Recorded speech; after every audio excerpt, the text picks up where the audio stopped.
नमस्कार। SCL news में आपका स्वागत है और मैं हूं जर्नलिस्ट डॉक्टर हरीश चंद्र लखेड़ा। उत्तराखंड में यूसीसी कानून को लेकर एक राजनीतिक माहौल पूरे देश का गर्म हो ही रखा है, लेकिन एक बड़ी घटना होने जा रही है और जो सूचना आ रही है वो ये है कि चुनाव से ठीक पहले, यानी लोकसभा चुनाव से अब पहले, भारतीय जनता पार्टी कांग्रेस के विधायकों में कुछ सेंधमारी कर सकती है। और माना जा रहा है कि यदि भारतीय जनता पार्टी का जो मिशन लोटस चलता रहता है वो एक उत्तराखंड में सही तरीके से चलता रहा तो कम से कम 5 विधायक कांग्रेस के भाजपा का दामन थाम सकते हैं। जी हाँ, इसी पर मैं बात करूंगा, लेकिन आपसे अनुरोध है कि एससीएल न्यूज को सब्सक्राइब अवश्य कर दीजिएगा। अब सवाल यह है कि भारतीय जनता पार्टी उत्तराखंड में पूर्ण बहुमत के साथ है, उसको कहीं सरकार गिरने का डर भी नहीं है। आखिर कांग्रेस के पाले में या उनके विधायक पर क्यों सेंधमारी कर रही है? बिहार में भी ये बात हो रही है कि बिहार में भी भारतीय जनता पार्टी या एनडीए की कोशिश है कि कांग्रेस के कुछ विधायक उनके पाले में आ जाए। वहाँ तो चलो ये है कि और बहुमत उनके साथ संख्या बल बढ़ जाएगा। अब पहले मध्य प्रदेश में ये हो चुका है, कमलनाथ की सरकार जब गई थी पिछली बार। इसके अलावा गोवा में हो चुका, बहुत जगह ऐसे हो रहा है और सबसे ज़्यादा सॉफ्ट टारगेट है वो कांग्रेस है। लेकिन सवाल ये है कि उत्तराखंड में जरूरत क्यों पड़ रही है बीजेपी को? यही मैं आपसे बात करूंगा। आप जानते हो कि पिछली बार, यानी ये है 2019 से भी पहले की मैं बात कर रहा हूं, तब भारतीय जनता पार्टी ने तब भी कांग्रेस, यानी तब मुख्यमंत्री हरीश रावत, उनकी सरकार को गिराने की कोशिश की थी। 17-18 की से पहले की बातें कर रहा हूं मैं। और उसमें एक बड़ा धड़ा टूट के चले गया था भारतीय जनता पार्टी के खेमे, लेकिन कुछ तकनीकी कारणों से जो भी हो वो हरीश रावत सरकार बचाने में सफल रहे। लेकिन उसमें क्या हुआ कि कई बड़े नेता कांग्रेस के जो प्रदेश के थे वो भारतीय जनता पार्टी में चले गए और उससे कांग्रेस खोखली जैसे हो गई। यानी जब नेता ही नहीं रहे, उनके कार्यकर्ता भी चले गए और उसके बाद पार्टी हार गई। फिर दोबारा इलेक्शन है, दोबारा कांग्रेस हार गई।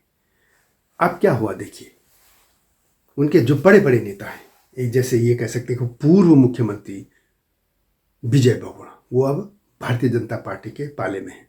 उसको फायदा मिला, उनका बेटा कैबिनेट मिनिस्टर है। इसके अलावा सतपाल महाराज पहले जा चुके थे, जो कि कांग्रेस के कोटे से, और पहले भी जब वो एनडी तिवारी के साथ थे तब सेंटर में मंत्री रह चुके थे। उसके बाद कांग्रेस से वो एमपी बनते रहे और वो मंत्री रह चुके थे जो तीसरा मोर्चा की सरकार थी। इसके अलावा कांग्रेस के प्रदेश अध्यक्ष किशोर उपाध्याय, वो भी भारतीय जनता पार्टी का दामन थाम चुके हैं और टेहरी से विधायक हैं। और भी बड़ी लंबी लिस्ट है जो कि कांग्रेस के छोड़कर भारतीय जनता पार्टी को थाम चुके हैं। और अब भारतीय जनता पार्टी के ये भी और कोशिश है कि कम से कम 5 विधायक जा रहे हैं। अब सवाल है कि क्यों जा रहे हैं? बहुत दिनों से ये चर्चा है कि भारतीय जनता पार्टी एक लोकसभा सीट है, वहां के लिए कांग्रेस के बड़े नेता पर नजर लगाए बैठी है कि उनको किसी तरीके से ले आए और उनको टिकट देना चाहती है। उन नेता को ये वादा किया है कि उनके बेटे को उनकी जगह विधायक का चुनाव लड़ा दिया जाएगा और उनको लोकसभा का। इसके अलावा 4 और लोग हैं। 4 लोगों के साथ भी इसी तरह की बात हुई है। किसी को विधायक ही बना दिया जाएगा या फिर किसी को यह है कि उनकी पत्नी को चाहे जिला अध्यक्ष हो या ब्लॉक प्रमुख हो, इस तरीके से जो भी पद होंगे, या उनको कुछ और लाल बत्ती दे दी जाएगी। ये हो रहा है क्योंकि कांग्रेस के लोग भी जानते हैं कि अभी तक सत्ता में आ नहीं रही है पार्टी, और यदि वो बाहर ही रहे तो जाहिर है उनको एक लाल बत्ती चाहिए। भारतीय जनता पार्टी को यह फायदा है कि ठीक चुनाव से पहले जब कांग्रेस के कुछ नेता और खासतौर पर विधायक टूट के जाएंगे तो एक मैसेज जाएगा अलग सा कि पार्टी में भगदड़ मच चुकी है, यानी कांग्रेस में भगदड़ मच चुकी है। इस उत्तराखंड में जो विधानसभा है उसमें 70 विधायक हैं, 70 सीटें हैं, और उसमें से भारतीय जनता पार्टी ने, जब ये इलेक्शन हुए थे 14 फरवरी 2022 को मतदान हुआ था और 10 मार्च 1922 को रिजल्ट आया था, उसमें 47 सीटें भारतीय जनता पार्टी जीत गई थी और कांग्रेस के खाते में 19 आई थी और 4 अन्य, उसमें तो 2 बीएसपी और 2 निर्दलीय। यानी भारतीय जनता पार्टी के साथ 36 के बजाय 47 विधायक हैं।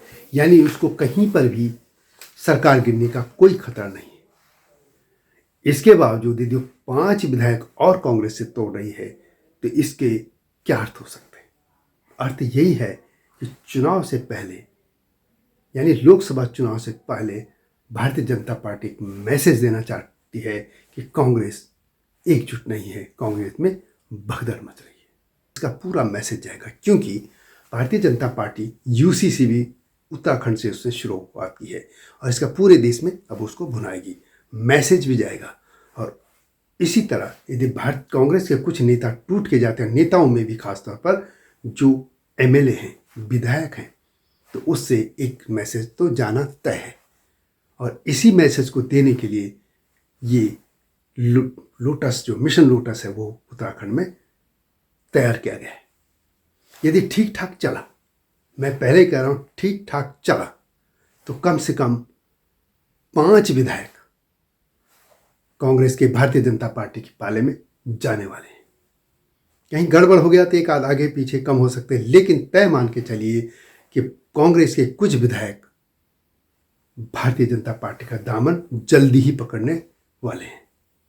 हाँ, यदि इस दौरान कांग्रेस ने उनको मना लिया, कुछ हो जाए, तो वो अलग बात है।